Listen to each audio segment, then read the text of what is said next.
ఈ రోజే డౌన్లోడ్ చేయండి. మీ ఫేవరెట్ షోస్ చూడండి. అహల్య,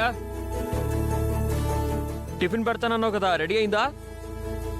అహల్య, టిఫిన్ రెడీ అయిందా? ఆకలేస్తుంది. త్వరగా టిఫిన్ పెట్టండి, హాస్పిటల్కి వెళ్ళాలి. టిఫిన్ తర్వాత ముందు ఈ పాయసం తినండి. పాయసం? అవునండి, సగ్గు బియ్యం సేమియా పాయసం. వావ్, అదంటే నాకు చాలా ఇష్టం. మీరే చేశారా? నేనే చేశాను. తిని ఎలా ఉందో చెప్పండి.